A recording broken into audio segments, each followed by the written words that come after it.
ವೀಕ್ಷಕರೇ ಹಾಗೂ ನಿರೀಕ್ಷಕರೇ, ನಿಮಗೆಲ್ಲರಿಗೂ ನನ್ನ ವಂದನೆಗಳು.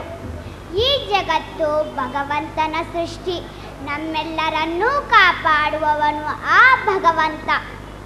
ಈ ಸೃಷ್ಟಿಯಲ್ಲಿ ಆತನ ಆಜ್ಞೆ ಇಲ್ಲದೆ ಒಂದು ಹುಲ್ಲು ಕಡ್ಡಿಯೂ ಅತ್ತಿತ್ತ ಚಲಿಸಲಾರದು. ಇಂತಹ ಭಗವಂತನನ್ನು ಉಳಿಸಿಕೊಳ್ಳುವುದು ಹೇಗೆ? ಆಡಂಬರದ ಬೂಟಾಟಿಕೆಯ ಭಕ್ತಿಗೆ ಆತ ಖಂಡಿತ ಒಲಿಯಲಾರ.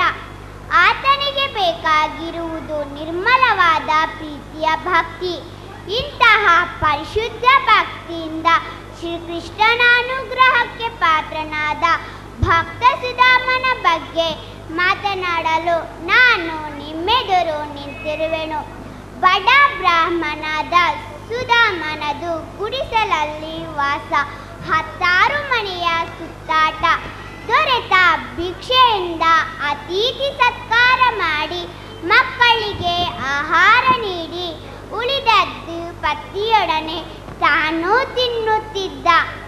ಬಡತನ ತನ್ನ ಜೀವನದಲ್ಲಿ ಹಾಸು ಹೊಕ್ಕಾಗಿದ್ದರೂ ಅದಕ್ಕೆ ವ್ಯಥೆ ಪಡುತ್ತಿರಲಿಲ್ಲ.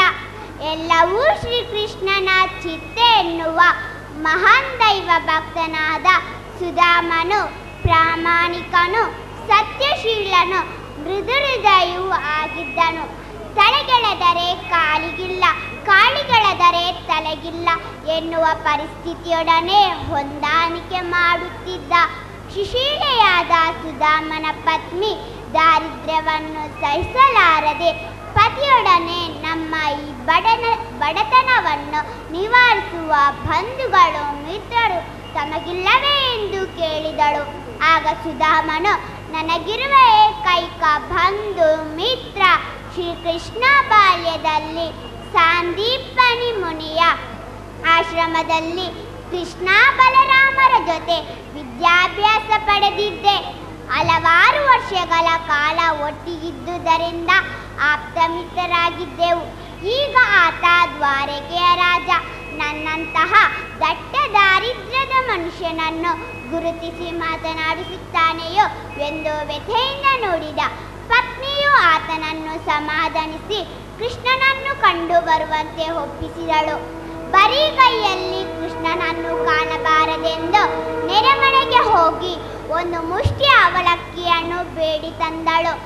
ಅದನ್ನು ಬಟ್ಟೆಯಲ್ಲಿ ಕಟ್ಟಿ ಪತಿಯ ಕೈಗೆ ಕೊಟ್ಟು ಇದನ್ನು ಕೃಷ್ಣನಿಗೆ ಕೊಟ್ಟು ನಮ್ಮ ಕಷ್ಟವನ್ನು ಆತನಲ್ಲಿ ಅರಿಕೆ ಬನ್ನಿ ಎಂದು ಕಳುಹಿಸಿಕೊಟ್ಟಳು. ತನ್ನ ಪ್ರಾಣ ಸ್ನೇಹಿತನು, ಆರಾಧ್ಯ ದೈವವು ಆದ ಶ್ರೀಕೃಷ್ಣನನ್ನು ಕಣ್ಣಾರೆ ಕಾಣುವ ತವಕದಿಂದ ದೂರದ ದ್ವಾರಕೆಯತ್ತ ನಡೆದೇ ಹೊರಟ.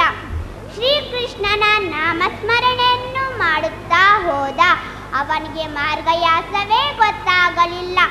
ಇದಲ್ಲವೇ ಶ್ರೀಕೃಷ್ಣನ ಲೀಲೆ. ಸುಧಾಮನು ಶ್ರೀಕೃಷ್ಣರ ಅರಮನೆಯ ರಾಜದ್ವಾರಕ್ಕೆ ಬಂದು ನಿಂತಾಗ ಅವನ ಹರಿದ ಬಟ್ಟೆಗಳನ್ನು ದೈನ್ಯತೆಯನ್ನು ನೋಡಿ ರಾಜಭಟರು ಅವನನ್ನು ಅರಮನೆಯೊಳಗೆ ಹೋಗದಂತೆ ತಡೆದರು. ಸುಧಾಮನು ಕಳವಳಗೊಂಡ. ಅರಮನೆಯ ಉಪ್ಪರಿಗೆಯಲ್ಲಿ ನಿಂತು ನೋಡಿದ ಶ್ರೀಕೃಷ್ಣನು ತಾನೇ ಅರಮನೆಯ ಬಾಗಿಲಿಗೆ ಬಂದು ಸುಧಾಮನನ್ನು ಕರೆದೊಯ್ದನು. ಭಕ್ತಿಯಿಂದ ತನ್ನ ಪಾದಗಳಿಗೆ ವಂದಿಸಿದ ಸುಧಾಮನನ್ನು ಮೇಲಕ್ಕೆತ್ತಿ ತನ್ನೆದೆಗೆ ಅಪ್ಪಿಕೊಂಡನು. ಇದಲ್ಲವೇ ಜಾತಿ, ಅಂತಸ್ತು, ಮೇಲು ಕೀಳು, ಬಡವ ಬಲ್ಲಿದ ಇವುಗಳನ್ನು ಮೀರಿದ ಶುದ್ಧ ಸ್ನೇಹ ದಣಿದು ಬಂದ ಶ್ರೀಕೃಷ್ಣನು ಸುಧಾಮನನ್ನು ರಾಜೋಪಚಾರದಿಂದ ಸತ್ಕರಿಸಿದನು. ಆತ್ಮೀಯವಾಗಿ ಕುಶಲ ವಿಚಾರಿಸಿದನು. ತನಗೇನು ಕಾಣಿಕೆ ತಂದಿರುವೆ ಎಂದು ಕೇಳಿದನು. ಇಡೀ ಅವಲಕ್ಕಿಯನ್ನು ಕೃಷ್ಣನಿಗೆ ಕೊಡಲು ಸುಧಾಮನಿಗೆ ಸಂಕೋಚವಾಯಿತು. ಭಕ್ತಿವರ್ಜವಾಗಿ ತಂದ ಚಿನ್ನ, ಮುತ್ತು, ರತ್ನವನ್ನು ನಾನು ಸ್ವೀಕರಿಸಲಾರೆ. ಭಕ್ತಿಯಿಂದ ತಂದ ಒಂದು ಪತ್ರ ಪುಷ್ಪವು ನನಗೆ ಸಾಕು. ನೀನೇನು ತಂದಿರುವೆಯೋ ಅದನ್ನು ನಾನು ಸಂತೋಷದಿಂದ ಸ್ವೀಕರಿಸುತ್ತೇನೆ ಎಂದಾಗ ಸುಧಾಮನು ಕೃಷ್ಣನಿಗೆ ಅವಲಕ್ಕಿಯನ್ನು ನೀಡಿದನು. ಅವಲಕ್ಕಿಯನ್ನು ಕೃಷ್ಣನು ಸಂತೋಷದಿಂದ ತಿಂದಾಗ ಸುಧಾಮನ ದಟ್ಟ ದಾರಿದ್ರ್ಯವೆಲ್ಲ ಕಳೆದು ಹೋಯಿತು. ಕೃಷ್ಣನ ಆತಿಥ್ಯವನ್ನು ಸವಿದು ಸುಧಾಮನು ತನ್ನೂರಿಗೆ ಹಿಂದಿರುಗಿದ. ತನ್ನ ಗುಡಿಸಲಲ್ಲಿದ್ದ ಸ್ಥಳಕ್ಕೆ ಬಂದು ನೋಡಿದಾಗ ಸುವರ್ಣಮಯವಾಗಿದ್ದ ಅರಮನೆಯನ್ನು ಕಂಡು ಆನಂದದ ಕಣ್ಣೀರನ್ನು ಸುರಿಸಿದ. ಭಕ್ತಿಗೆ ಸ್ನೇಹಕ್ಕೆ ಮನಸೋಲುವ ಶ್ರೀಕೃಷ್ಣನನ್ನು ಹಿರಿಮೆಯನ್ನು ಮನಸಾರೆ ಕೊಂಡಾಡಿದ. ಶ್ರೀಕೃಷ್ಣನು ಕೊಟ್ಟ ಭಾಗ್ಯವನ್ನು ತಾನೊಬ್ಬನೇ ಅನುಭವಿಸಲಿಲ್ಲ. ಬದಲಾಗಿ ಅನ್ನದಾನ, ಹೊನ್ನುದಾನ, ಗೋದಾನ, ಭೂದಾನ, ಕನ್ಯಾದಾನಗಳನ್ನು ಮಾಡಿದೆ. ಹೀಗೆ ಶ್ರೀಕೃಷ್ಣನ ಕರುಣಿಸಿದ ಸಂಪತ್ತನ್ನು ವಿನಿಯೋಗಿಸಿ ಶ್ರೀಕೃಷ್ಣನನ್ನು ಸ್ಮರಿಸುತ್ತಾ ಭಕ್ತ ಸುಧಾಮನೆಂದು ಅಜರಾಮರನಾದ.